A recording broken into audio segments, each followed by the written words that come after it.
So what we're looking at here is Unit 8, Lecture 4. I want to say so instead of okay. This is Unit 8, Lecture 4 for AP Dual Credit, which is the first part of therapy. For on level, this is something we cover in a day, but it's in 2 lectures here, so you may want to fast forward or listen through it if you want a better understanding of therapy. So we're going to take a look at an intro to therapy, how there's different types of therapy, and then we're going to focus on 3 therapies today: psychoanalytic, humanistic, and behavioral. And then we'll take a look at cognitive therapy tomorrow and biomedical therapy as well, and that'll wrap up the unit. So what is the best form of therapy? Well, that's where it becomes tricky. Probably heard me use this example before, but let me use it again. You go to, you break your arm, you go to the doctor. They'll say, okay, we got to do surgery. We got to put it together, put a screw in it. We're going to put you in a cast. Do that for 6 weeks, and then afterwards we'll do a little physical therapy and rebuild the muscle, and you'll be good as new. And if you go to 10 different doctors, 10 different doctors will basically give you the exact same advice. All right, yeah, we're going to have to do surgery. We're going to put some screws in there. No one's going to go, here, let me just take this sage and rub it across. Nobody with their medical license is going to pretty much give you anything but that advice. Now, the problem with therapy is that not all therapy works for all of us, and we get a choice. And as we talked about at the beginning of the semester, more choice, more stress. But, you know, if you're afraid of flying, you know, so I go to psychotherapy. I want to talk to someone. I go to a psychotherapist. Well, if I go to a psychoanalyst, he wants to talk to me about my past and distrust I have with planes. If I go to a behavioral, they'll say, well, you're afraid of planes, so we need to get you back on a plane. To get over that, you need to go face your fear. Cognitive, you need to change the way you're thinking about planes. Humanistic, you just got to be the best you can be and embrace your fear, because your fear makes you more aware of your life. So there's these different schools of thought of psychotherapy, and there's also somatic, where it just might be too much dopamine, endorphins, whatever going on. Your serotonin levels are off, whatever, and we got to balance those.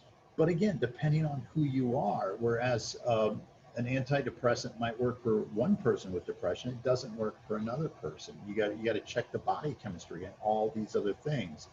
Not everything's going to work for every person. That's like where I get frustrated with people who go, you know, I tried therapy, it doesn't work. I went to a therapist for 3 months, didn't work, didn't get any better, so therapy doesn't work.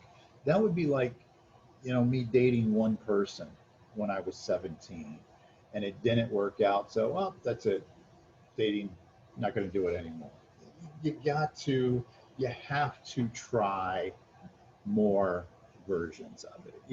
There's a plenty of them out there, and eventually you find the one that fits. Very few of us are, the first person we date, we're going to spend the rest of our lives with. Very, very rare. It's almost dysfunctional because we want to try to date other people because we want to make sure that that one was the one. And therapy is very similar to that. You got to find which one works for you.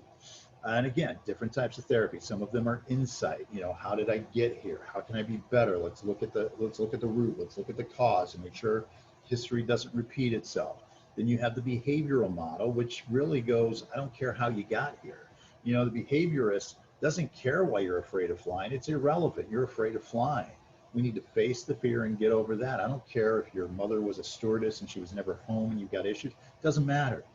Get on the plane. So they're just going to do it through conditioning or watching other people fly, whatever the case may be. And again, the biomedical is, you know, don't even think about it. We're not even going to talk about it. It's a chemical issue. You go to your family doctor and they just go, here, we're going to prescribe you this.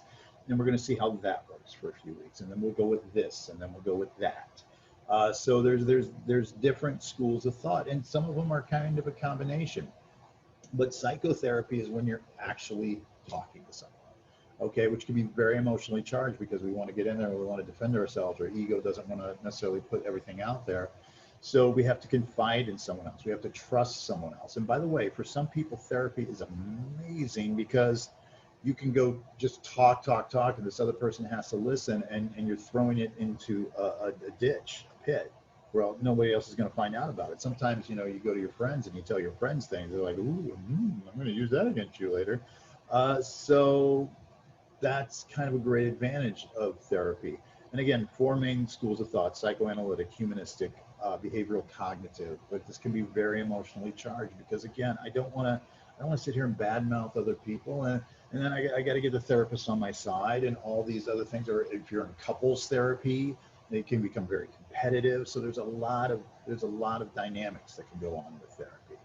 Almost every demographic of every group reaches out for help, but some groups are more likely than others. Adults in their 40s, if you take a look right here, uh, early 40s, late 40s are more likely to get therapy because by the time you get to your 40s, you're like, well, this is kind of who I am, and you're reflective of it, and you realize that you need change. You know, when you're a teenager or something like that, a lot of times it's just dismissed as you're figuring out who you are, you're trying to make changes, whatever. And by your 20s and 30s, you're establishing yourself, and you probably don't have insurance and you can't get therapy. But by the time you get to your 40s, you're just like, okay, well, this is who I am. Let's get a tune-up. Let's figure out what's going on. Whites more likely than other races. If you take a look right here, whites are more likely than blacks or Hispanics. Now, this could be a cultural thing because a lot of times with blacks, Hispanics, Asians as well, that therapy is looked at as a little bit of a weakness. You know, you're asking for help and you got to be tough and you got to be strong, especially if you're someone who's dealt with discrimination for a long time. You don't whine, you don't complain, you deal with it. As opposed to whites who are less likely to have faced discrimination or hardship. Not saying that you've never faced hardship, but as a result, and also tend to be more socioeconomically advantaged so they can afford therapy uh, as well. Girls more likely than guys to get therapy, women more likely than men because, again, women tend to be more in touch with their emotions. College graduates, which again, I think speaks of the socioeconomic standings that I mean, there's the education. Yeah, there's something wrong with me, and let's deal with it. But there's also the I'm probably making better money, so I can afford it. Also, people who are divorced or separated, more likely to, or not married, you know, single, not married at all, divorced or separated, because you don't have that partner. Especially when you're divorced or separated, and you're used to having that person you could come home to and talk to, and that person's not there anymore. Uh, Most therapists take what is called an eclectic approach. And an eclectic approach means I take a little bit from each school of thought. Yeah, I want to talk to you about your past and your parents and kind of see the root of it, but I'd also like to do some exercises and get you on the plane and experience dizziness and all that. So I can use psychoanalytic as well as use a little bit of behavioral, as well as let's just find the best you can be, a little bit of humanism there, as well as some cognitive, you know, let's think this through. Are we thinking rationally? As well as here's a prescription. You can take a little bit of all of them because there's all these different therapies to choose from. Also, now they're starting to look at what is called primary prevention, where some people will take a proactive approach before things hit the fan and get bad or whatever. People will go to therapy in the same way, you know, you go to a doctor when you're feeling well. So you can sort of get a checkup. All right, is there any underlying conditions I don't know about? I did that, you know, this is September of 2020. I did this back in June, feeling fine, but I wanted to get a checkup with the whole, you know, coronavirus thing going on. I wanted to make sure that I didn't have any underlying conditions. And had I not done that, I would have known about my blood pressure, a little higher than it should be, better now. And you know, took some things into account, and also a lot of relief. I had a lot of tests done that, you know, I was always, oh my God, am I going to have, do I have cancer? You know, and I'd ignore it. Now all my tests came back clean, and a little happier. Gotta admit, feel a little bit happier about the known instead of the unknown. So some other stuff there if you want to take a look at types of therapies and the roles of therapies that we're about to take a look at. You pause there and look at that reading, or we move forward. So let's kind of do a quick review of the year. Psychoanalysis is my job as a therapist is to analyze you. You talk, you talk, you talk, and I say, here's the problem. It's like taking your car to a mechanic.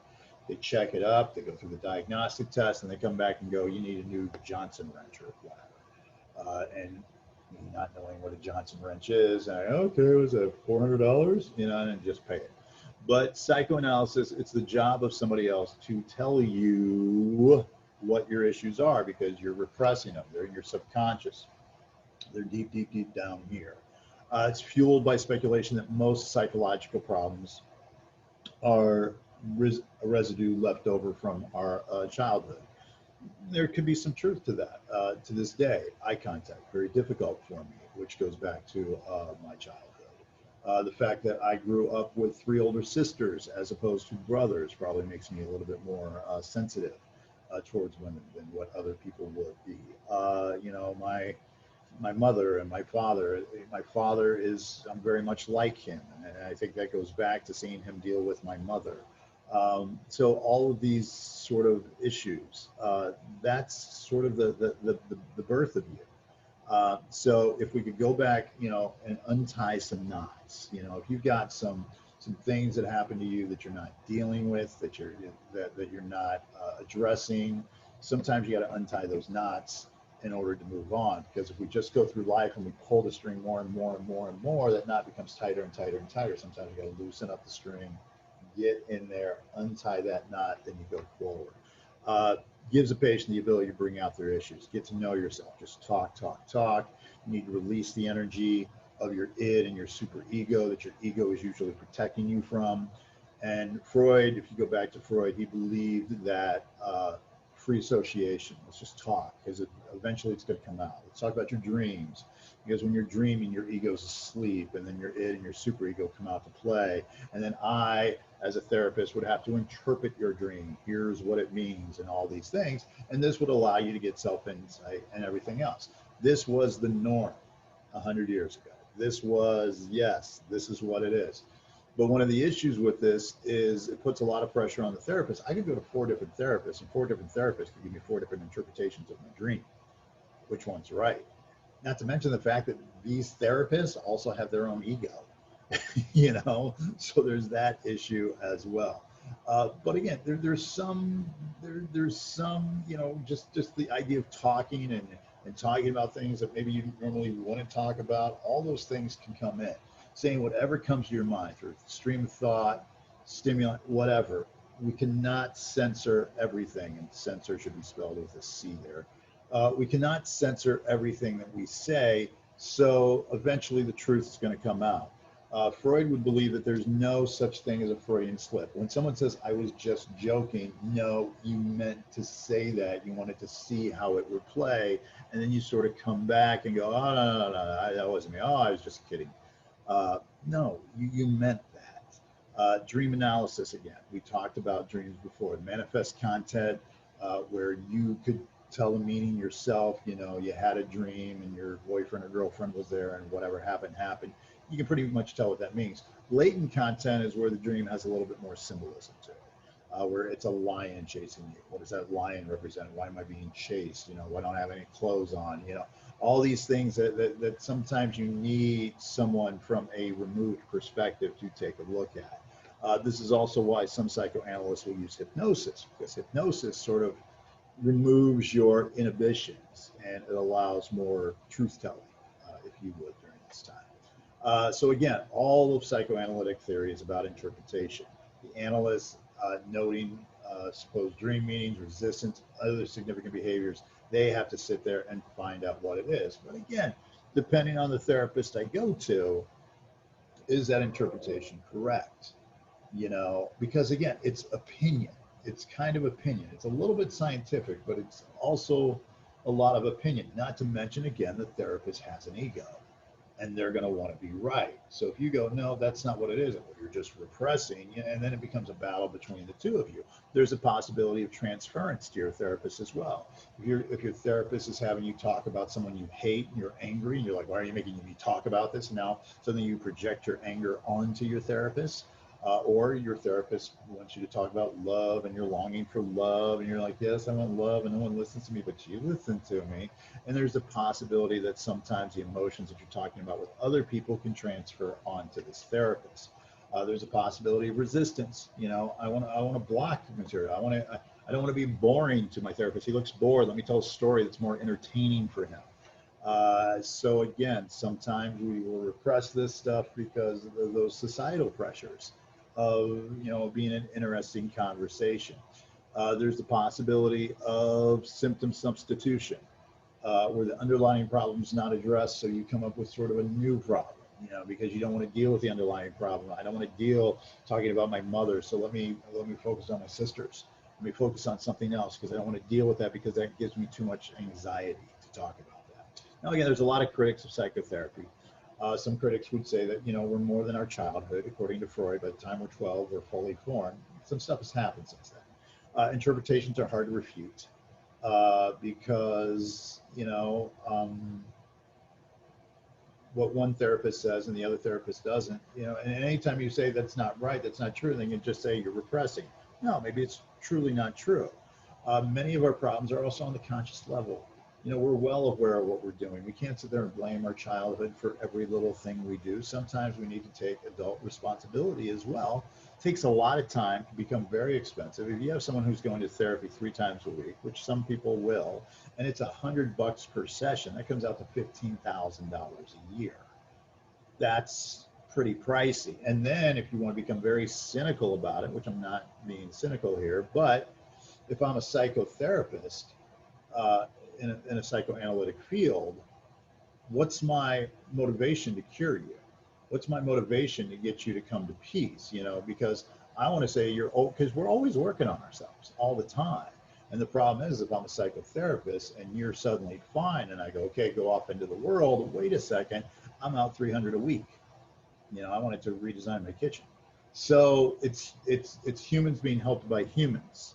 So it's flawed humans being helped by what is a flawed human. We're all flawed. So there's sort of all those things that psychoanalysis takes a lot of the science out of it. And since it takes a lot of the science out of it and it's more interpretation, there's a lot of critics of it. And that's why it's used less and less and less. But you know what? If it works for you, it's fantastic. It's wonderful if it works for you. All right, some other stuff there on psychodynamic theory, psychoanalysis, etc. Jung, who we talked about, who said it wasn't necessarily your own personal fears, but a collective fear. We have a collective unconsciousness. That one with Jung that we talked about as well. Humanistic therapy. This again was Carl Rogers. Humanistic is what I refer to as the born again therapy, where it's forget about your past. Your past is your past. We can't go back. We can't do anything about it. That pack of gum that you stole from the drugstore when you were 6, you can't go back. The drugstore's closed down. You don't know where that man, you can't go back and fix everything from the past. So let's just deal with you and go forward. So all of your past sins, you're forgiven, and let's go forward. All right. And also you have to take responsibility for your actions because it's the present and it's the future. So you're responsible. People are innately good and possess free will. And that's another big argument, is that we have free will. But do we really have choice? Do we really have free will when a speed limit tells us to drive at 55 miles per hour? When there's these when we need to be socially responsible to others, and there's these inner things sort of stopping us from saying sometimes what we really want to say, and all these other things. But again, according to a humanistic therapist, we do have that. We have free will and control of ourselves. But humanistic therapy is incredibly positive thought. Don't play the victim, play the conqueror. You know, you're in control of you. Don't sit there and ask, why me? Why me? Why me? Why is this happening to me? And even when good things happen, well, why me? Enjoy the good. Rephrase it. Why not me? Why not me? Why not me? Who can get that job? And even when something goes bad and somebody breaks up with you, you know what? Why not me? You know, I'm feeling some pain and suffering, but people feel pain and suffering. And in loss gives you experience of empathy. That's the positive. When I lose something, when I experience hardship, that gives me an ability to experience other people's hardship and have empathy for other people. You know, and that's a lot of what we lose, is because so many of us grow up differently in different cultures, in different socioeconomic standings, in different whatever in life, in different periods of life. You know, I need to have empathy for you growing up with this thing all the time and what that's doing to your brain. I got to have some empathy for that. And I do. When I sit up at 1 in the morning and I get lost into a YouTube rabbit hole, it's kind of hard. All right. So look for the positive. Look for the positive in anything you can. That's one of the keys to humanistic therapy. Uh, Non-directive. Do not tell the client what to do. When you're the therapist, all you sit there and do is you listen and you let them find their solution. You rephrase what they say. So what I hear you saying is this, summarize what they're saying, invite clarification, reflect their feelings, because the more they hear themselves back, either it's going to sound like really silly. I don't, yeah, that's, why would I be upset about that? That doesn't make sense. Or it's going to sound like, here's what I should do about it. And they're going to find their own solution. And that's what you try to do with humanistic therapy, is you try to build them to find it themselves. Just listen, and eventually they'll find their way through it. And you're just sort of there, because a lot of times what we find is when we just talk to someone, we feel better. We feel normal. We feel listened to. We feel validated. And that's a lot of what humanistic therapy does. It's not there to fix things, which, by the way, is also how you should act as a friend. One of the biggest mistakes friends do is when another friend tells them their problem, they go, well, here's what I'd do if I were you. No, now that's more pressure. Sometimes, yeah, oh, I understand. That does sound like it sucks. Yeah, oh, and why do you think you were hurt? Yeah, I could understand you being hurt. That's all we need to hear, and eventually we'll find our way out of it. We'll find our way out of it on our own. It's very client-centered. Carl Rogers, again, the therapist provides the patient with this unconditional positive regard. Unconditional positive. Anything, any bad thing about you, well, you know what? Since you had that bad experience, you can understand others who have also gone through that. Focus on the client's conclusion. Don't direct them away. They're finding their own direction. Okay? Reflect their feelings. Have unbelievable empathy when you're listening. Be active when you're listening and paying attention. Everybody has the ability to develop to their potential, according to Carl Rogers. Your job is to find out what that potential is. And again, it doesn't mean you have to be the greatest person or the greatest human, but just be the most human you can be. That's what's behind humanistic therapy. Now, again, critics of humanistic therapy would go, what if I'm a serial killer? Do I become the best serial killer that I can be? You can't be unconditionally positive about everything. So there's a little bit of a limit to that. But again, it's the listening component. Sometimes just listen. These people who are experiencing stress and depression, when they went to a therapist and just talked about their stress and their depression, the scores went down. They weren't given any advice on here's what you do. These people were not given therapy, and their stress continued to go up, their depression continued to go up. So again, just talking. Sick days go down, depression scores go down, stress goes down, because we just talk about it. Sometimes you just gotta let some of the steam out of the pot. Sometimes you gotta go to the gym and just punch the bag, get the energy out of it, just scream, get it out. We just want someone to go, yeah, I get that. I'd be upset too. That's all we need to hear. Oh, so I'm not weird. I'm not weird. I'm okay. That's what we need. So other humanistic therapy reading, right there if you want to take a look at that. Some more stuff there. Gestalt, take a look at it as a whole, person-centered therapy, all those things go along with it. Other types of humanistic therapy in that as well. Some more information. Oh, even more. Okay, now behavioral therapy, a little bit different. Behavioral therapy, excuse me, is, I don't care what the problem is. I don't care how you came up with it, and I don't even care what you think about it. Behavioral therapy basically says the problem is the problem, okay? The problem is the problem. I don't, again, I'm afraid of flying. Well, the psychoanalyst wants to go look at your past. The behavioral therapist goes, well, is this going to make you a better human? But the behavioral therapist goes, I don't care why you're afraid of flying. You're afraid of flying. That's a problem. Get your ass on the plane. That's how we start. All right, get your butt on the plane. Let's go up and down the runway. How was that? Okay, now we're going to take off and land. How was that? Okay, now we're going to go from here to Austin. Now we're going to go from here to El Paso. Now and again, you take it step by step by step. The problem is the problem. That's behavioral therapy. Let's deal with the problem. We don't need to talk about it. We're going to deal with it. Let's take action. Behavioral therapy, very action oriented.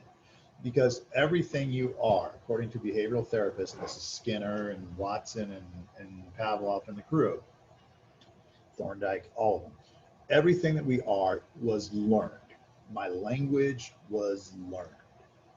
My emotions have been learned. The only thing that I was really born with were certain fears like loud noises, whatever. So anything that I learned, any fear that I learned, to fear a snake, I had to learn that at some point. So if I learned to fear, certainly I could learn to not fear. And this is what is called counter conditioning. I was conditioned into the problem. Let's uncondition it. We tied the knot. Let's untie the knot. And you make it different. You know, the dog is placed in a crate because of confined space. He learns to fear the crate. Give him a treat. Put the treat with the crate, and the crate's not fearful anymore. All based on conditioning. Baby Albert was trained to fear rats. Couldn't he be trained to love them as well? This is known as counter conditioning. Two types of this: systematic desensitization as well as averse conditioning. Systematic desensitization is taking things step by step by step by step. Okay. Again, if you got a fear of flying, let's get on a flight simulator. Let's just get on a plane that's not moving. Let's get on a plane that's going up and down the runway. Let's get on a plane that's going to take off and land. Let's get on a plane that's going to go from a short flight, then a longer flight, then a longer flight. You know, fear of public speaking, talk in front of the mirror, talk in front of one person that you trust, and get a couple of people that you trust. Now get about 10 people that you trust. Now 5 people that you trust and 5 strangers, and just sort of work your way out of it. You know, teach the client to relax, you know, teach them to, you know, meditate and just sort of get out of their head and everything else. Here's an example of systematic desensitization. Peter is afraid of bunny rabbits, okay, for some reason. I don't know why, don't care why, don't know what happened, don't know if he was attacked, don't know if he saw that scene from Monty Python. I don't know if, you know, maybe some trauma about how does a bunny rabbit have anything to do with Easter and Jesus, whatever. He's afraid of rabbits. That's the problem. That is the problem. So how do we get him out of that fear? Well, we got to find a way to put him into his happy place. And you hear this a lot with behavioral therapists. Find your happy place. Go to your happy place. His happy place happens to be ice cream. He's a kid, likes ice cream. So you put him in a room with ice cream. So he's now associating this room as a safe place because it's giving him happy thing with ice cream. Then the next move, so this is move number 2, you bring in a bunny rabbit, and you put him far, far away. Wait a second, it's a bunny rabbit, but I got ice cream. So the ice cream, the pleasure of the ice cream overruns the panic of the bunny rabbit. And then what he realizes that is he's eating the ice cream, and the bunny rabbit's not doing anything, so it alleviates a little bit of the fear as long as he's over there. You bring the bunny rabbit a little bit closer bunny, but you give him more ice cream. Okay, I'm in my happy place. It's okay. And then a little bit closer, a little bit closer, a little bit closer, and eventually he learns to not fear the bunny rabbit because the ice cream is giving him such pleasure. Now again, Peter is now addicted to ice cream and probably, you know, a lot of calories in that, but no longer afraid of bunny rabbits. And that becomes the problem sometimes, because sometimes the solution becomes our true problem. You know, somebody, you know, you need to go to the gym instead of dealing with stress, and then people become addicted to the gym. So that's one of the problems with systematic desensitization, is if you overcompensate with one thing to remove another thing, is that new thing bad? You know, some person who will have a drink to soothe your nerves, and then before you know it, they're alcoholic. That's extreme, but you see what I'm saying. A woman's afraid of heights. Get on a small ladder surrounded by pillows. Okay, nothing to fear. All right, now let's remove the pillows. Now let's get on a bigger ladder of pillows. Bigger ladder, no pillows. Let's get on the first balcony. Let's get on the third balcony, and take it step by step by step. And again, of the therapies that have success, systematic desensitization is one of the greatest ones. To just sort of take these things step by step by step, little by little by little, eventually you can learn things that you used to fear. I'm sure a lot of you guys have food that you used to hate that now you find enjoyable. That was probably through desensitization of others.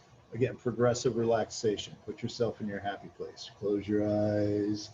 Listen to the waves hit the rocks. You are one with yourself. With yourself, you are one. All the pains at the top of your head, you're pushing it down. You can do that. You know, just teach yourself to relax, because a lot of us don't know how to relax. And sometimes you need to be trained. You be trained how to relax. Exposure therapy, flooding. You know, what's your problem? Deal with your problem. You're afraid of talking in public. There you are. Push you in front of public and just flood you. Now, a lot of times they want to do this in a safe place here with virtual reality, so you realize that the fear is not a big deal. But again, if someone's afraid of flying, I'm not going to strap them on the bottom of a 747 and fly to Hawaii. There's an ocean, deal with it. You know, that could be very counterproductive.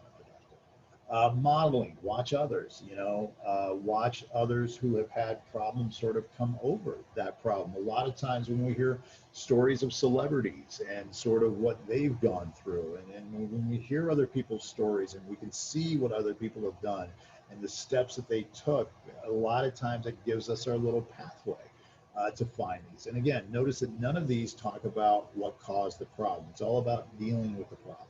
The problem is the problem. All right, averse conditioning, which is punishing.